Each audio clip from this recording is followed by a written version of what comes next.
Is truly my story. This book, Just Three Words, was never my dream to write. The Lord put this on my heart. I was a dyslexic, bullied child. In fact, in our school, we had a dunce chair for people who couldn't spell, so you can imagine the shame that clings to a child. And so I know that it is only in the Lord's strength. And the reason it started with 25,000 people were following my blog with the run-on sentences and misspelled words, but they were encouraging me to write it down and to share my story. And in the very beginning, the book was called Cancer in the Lion's Den. And it was going to be a wonderful story of overcoming cancer and becoming a world-class triathlete and breaking all these records and miracles and this and that.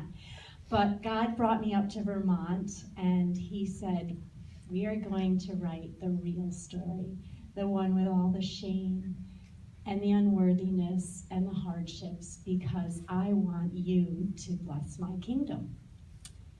And I thought, oh no, I don't want to do it. But he's such a great God. He really is. And so I stepped out in faith. I jumped off the ledge, and I did it. And the response to the book has been overwhelming. And I just wanted to read like a couple of things that people have written. I mean, there's just hundreds of things. And we just went to Manchester on Friday, and I gave a little talk. And this woman in the audience said, I don't know why I came, I just came. And she stood up and she said, I just want to tell you that I am counseling people with eating disorders, and I'm suffering from bulimia myself. I've never told anyone. And that was my story. And if we drove all the way down there for just her, it was so worth it. So, you know, somebody just wrote me, read every word of Just Three Words. Thank you, Karen. Now, even if I put a tiny particle into practice from your life lessons, mine will be infinitely better.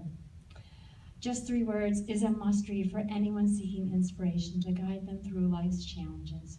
Hurry, read it. It's even better than you might imagine. And it's just all about people accepting God's love and pointing them to this God that is amazing. One other quick story I just want to share is I wrote the manuscript, and I had all these Bible verses and inspirational quotes and things like that. And when I handed it in, I didn't realize that you needed to get permission from famous people to include them in your book. So suddenly even the dead ones. Oh, really? Even the dead ones, yeah. So suddenly I had to ask people, like, hurry, the book is going to be printing in like 3 weeks. I need you to help me out. And people helped me out, and it has been such a blessing. So I just want to read one of them. Miracles don't happen by chance. They are put in place to guide us to the one who creates them all. Karen Newman, miraculous survivor of a head injury that by all accounts was impossible to survive. And there are so many of these. And so God just takes everything and he just turns it around to beauty. And so I want to leave you with just a couple of things here. When God asks you to do something, jump off the ledge and do it, because he blesses you more than you could possibly imagine. He uses everything for his glory and yours. You're blessed. John Corf wrote this quote, and it says, God found Gideon in a hole. He found Joseph in prison. He found Daniel in a lion's den. So the next time you feel unqualified to be used by God, remember this. God tends to recruit from the pit, not the pedestal. So as I look back over this journey, I'm just astounded.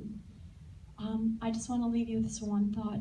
Trust and have confidence that wherever you are in life, God sees you and he loves you. There's no mistake you've made that disqualifies you from living an abundant life.